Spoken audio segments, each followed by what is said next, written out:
Hey, it's Ashley here, and today I'm gonna do a video on forgiveness. I just thought I could do a video on this because when I was Catholic, one of the teachings were that you must forgive the person who has done wrong to you. And it would be a sin if you don't forgive the person. And I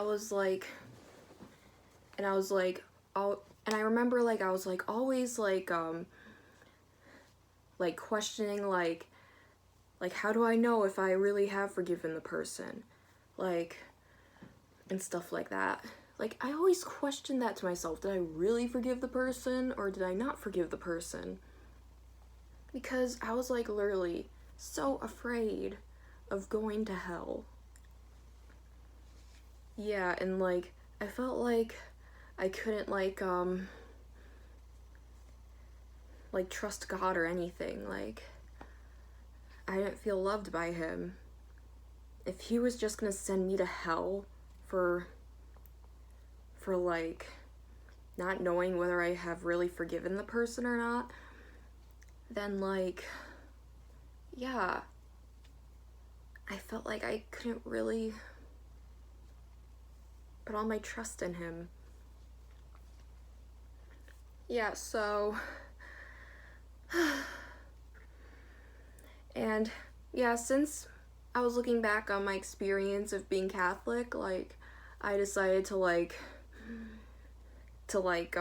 answer the question, is it bad to not forgive someone? So yeah, a person may have been hurt badly. They may be thinking how they can move on with their life after a terrible event took place.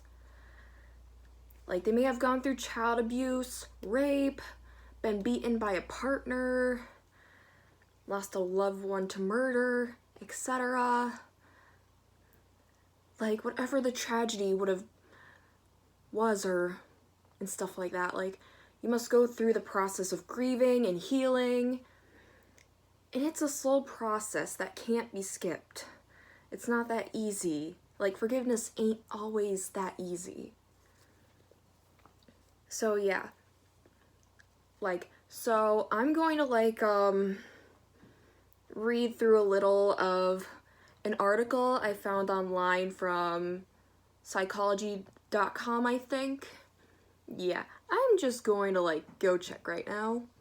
Okay, so the website is called psychologytoday.com. And yeah, and I screenshotted some of it, and I'm going to show it on the screen. Yeah, so I took some quotations from that website, you know?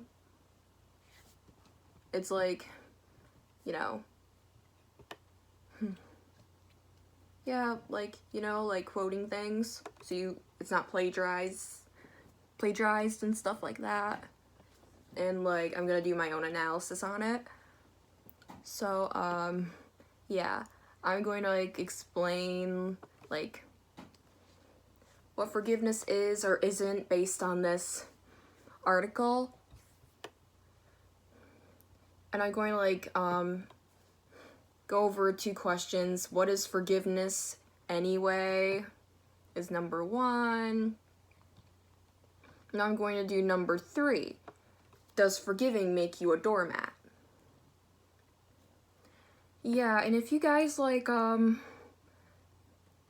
decide to look through this article after this video, I'm going to put the link below so you guys can go check it out. So yeah, let's get started. Question number 1. What is forgiveness anyway? Let's find out from this article. According to this article, it says, according to FinCham, forgiveness is not acceptance. If you're able to accept your neighbor's personality, Craig has huge anger management issues, you don't need to forgive him. Okay, so, like, as you can see, like, like, if you're able to accept the person's personality, then why hold a grudge, you know? Yeah. So, there's really no need to forgive someone if you know, accept the person's personality. Yeah. I see, like, where Fincham is going here. Because why would you, like, hold a grudge on someone if you know they have anger management issues? Forgiveness also isn't a synonym for reconciliation. While it's true that the act of forgiving can lead to reunion, quotes, "It was only a one-night stand after all, and we've been married for 10 years. I'm forgiving and staying." You can also choose to forgive and to divorce an unfaithful spouse. So yeah, like, as a former Catholic, like, this really stood out. Because, like, I had to go to, like, reconciliation just to, like, confess my sins and stuff like that. Yeah. And they mostly had to do with lying and swearing. Yeah, literally. Every time I'll just, like, confess that I lied and sweared. Yeah. Yeah, so, like, it doesn't always lead to reconciliation. Because, like, you know, like, if you, like, reconcile with a person and, like, restore friendly relations, then, yeah, doesn't always work for everyone. Like, if they, like, you know, reconcile with a person, like, they may end up being, like, in a toxic friendship and stuff like that. Or if it's, like, with a partner, like, they would, like, be reconciling with a toxic partner because, you know, like, you really don't want to, like, have a friend or partner that's gonna, like, treat you like crap constantly. Like, sometimes it's, like, better to just leave the friendship or relationship. Yeah. Moreover, cultural tropes aside, forgiving is not forgetting or denying either, and forgiveness is a process, not a single act. Again, you don't need to forgive your fellow subway rider who accidentally smacks you with his backpack. The words, "I'm sorry," will suffice. But when someone close to you hauls off, literally or symbolically, with a hand or words, saying, "I forgive you," should be as understood as, "I'm working on forgiving you." I totally agree with this. Like, I believe it's a process and not a single act. Like, I think, like, it's pressure on someone if like religion is like trying to pressure the person to forgive another person, like, I just think that is like so much pressure. It's like like, it's a process, it's not a single act. Because, like, why would you really need to forgive someone if, like, if someone, like, accidentally, like, bumps into you, you know? And stuff like that. Like, that would be so ridiculous to hold a grudge on someone for that reason. Yeah, but if it were, like, intentional, yeah, I can see, like, how that would, like, be how, like, that would be forgiveness, you know? I can understand why there'd need to be forgiveness for that. So, yeah. And, I'm just really tired right now. Like, my throat is feeling weird right now. Maybe allergies. Yeah.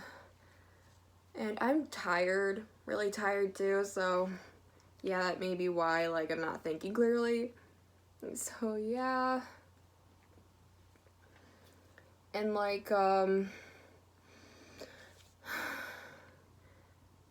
person should just work on forgiving the person. Yeah, and like pressuring the person to forgive, like, I don't think that really helps, you know. If you factor in what science knows, according to the work of Kurt Gray and Daniel Wegner, pain caused intentionally hurts more than the unintentional kind. You begin to see the quandary more clearly. Yeah, like, that is definitely true. Like, pain caused intentionally really does hurt more than pain caused unintentionally. Yeah. I'm just tired. And like, yeah. 'Cause if it's intentional, then, yeah. We need time to, like, process it, you know? Like, we can't just, like, forgive the person that quickly. And like, I remember I was, like, trying to, like, tell myself, like, to forgive the person, or how, like, be questioning, like, whether I did or not. Yeah. Yeah, it caused stress on me to, like, try to get myself to forgive someone, because it doesn't really work that way. Remember, it's a process. Hey guys, like, I'm back. You may notice that, like, I am, like, in my nightgown and stuff like that. And yeah, that's because, like, yeah, like, this is another day. This is days later. Yeah, like, I was just really exhausted when I was taking the other part of the video. So yeah, I decided to, like, take a break for a while, and a lot of shit has happened. Yeah. Yeah, I'm, like, feeling depressed right now, but yeah, I'm gonna still make this video. Yeah. And right now, I'm, like, wearing some kitty slippers. Black cat slippers. Ooh. They're so cute. Yeah, and as you can tell, like, yeah, it's nighttime. But yeah, I'm gonna, like, continue on with this video.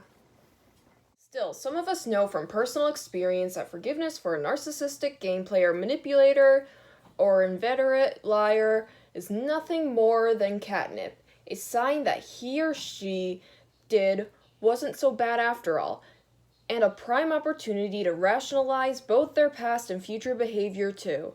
In this case, forgiveness can be downright self-destructive. What you really ought to be doing is considering getting out, not putting yourself in the line of fire. So yeah, like, if it were, like, a one-time thing, like, yeah, it's no big deal. Yeah, if they were being manipulative one time, or even a few times, or whatever, and if they lied once, or just lied not that much, then yeah, I don't see why you would hold a grudge on that.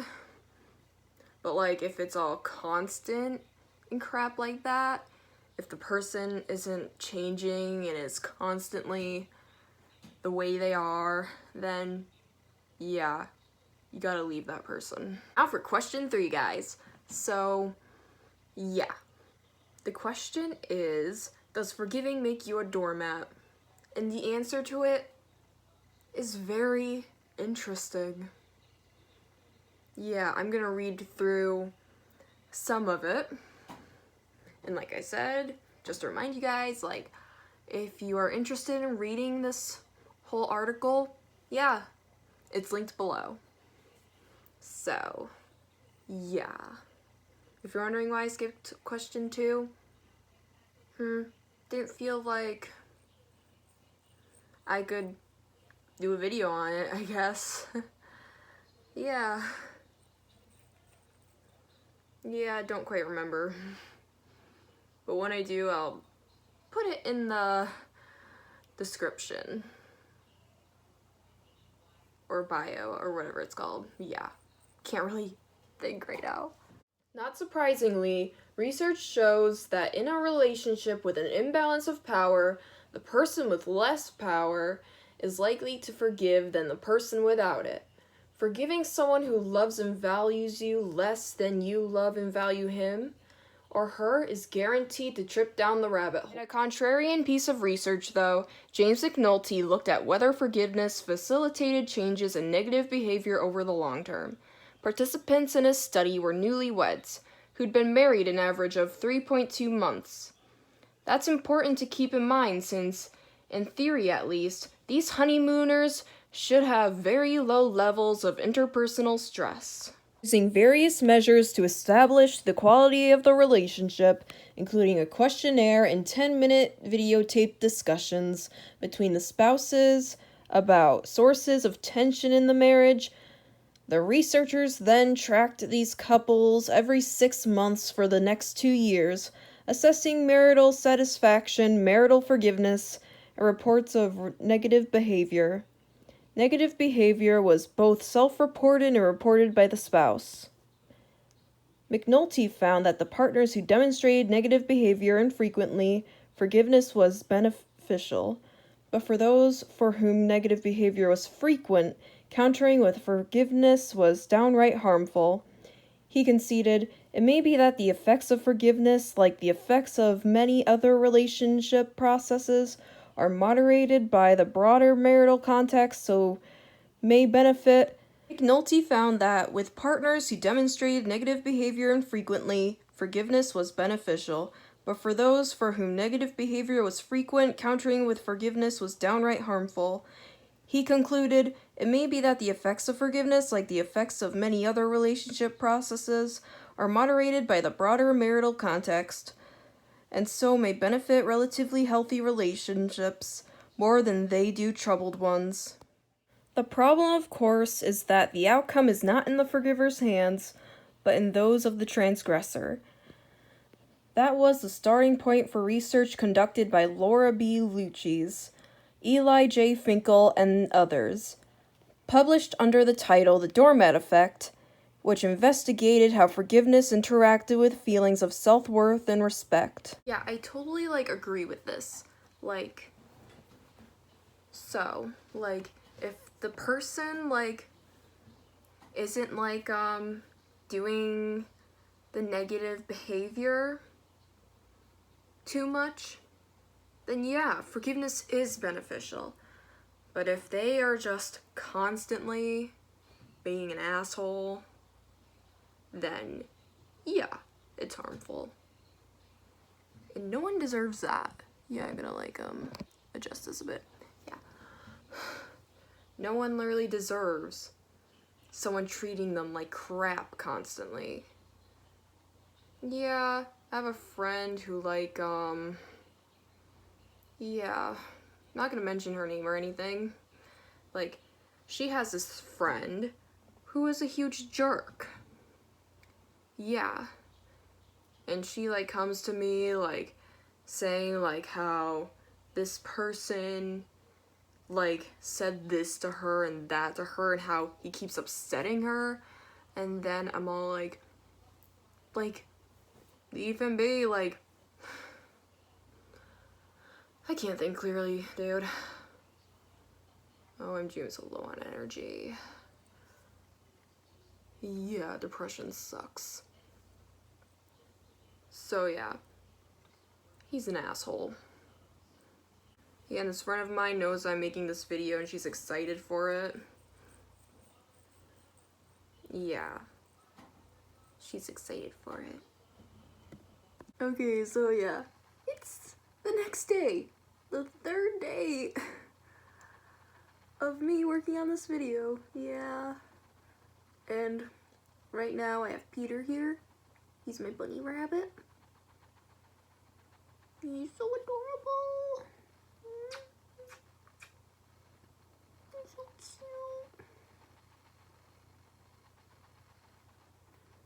cute. Yeah, he's here for the video. Hi, boy. Hi, boy.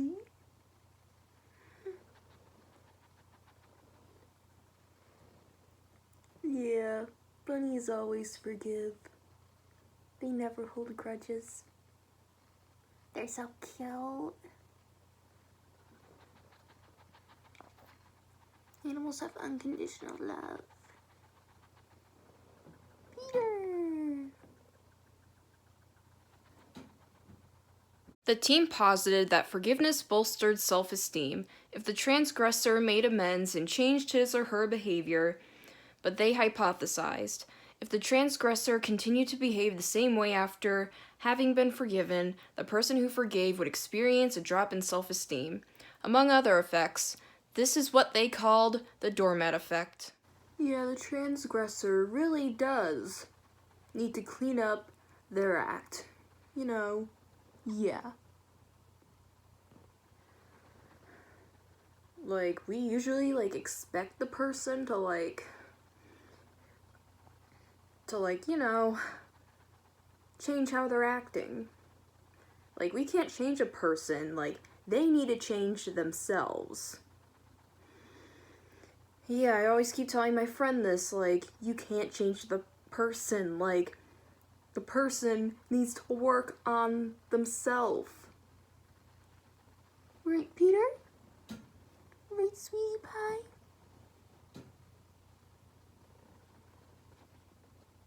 Over the course of 4 studies, one of them longitudinal and lasting 5 years, they found support for their hypothesis. Despite the body of research seeming to recommend forgiveness as a panacea, I don't know how to say that, they wrote, the responses of both victims and perpetrators are influential following the betrayal. Victims' self-respect and self-concept clarity are determined not only by their own decision whether to forgive or not, but also by their perpetrator's decision whether to act in a manner that signals that the victim will be safe or valued or not. So yeah, we can see that, how forgiveness could be harmful. Because, you know, the person needs to be safe. And a person's safety is way more important than, you know, forgiving that person right away. That's, what I was thinking when I was, Catholic. What if the person was in a terrible situation? What if they were being abused? And it would probably be hard for the person to forgive that person right away. Or at all. Right, Peter? It's all sobering and true, and while it's nice to echo the words of Alexander Pope, to err is human, to forgive divine, it may not be universally applicable.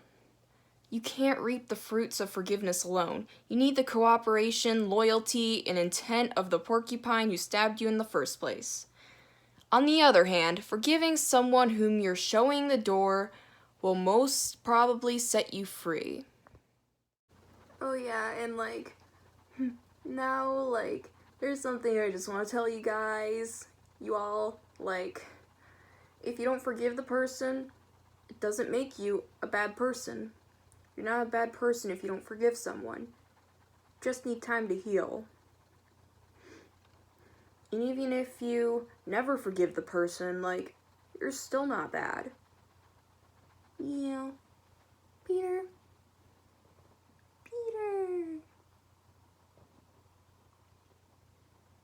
Peter loves you all. Peter Rabbit loves you all. Right, Peter Rabbit?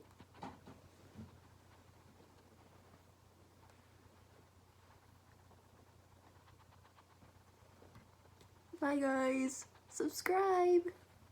Bye, guys.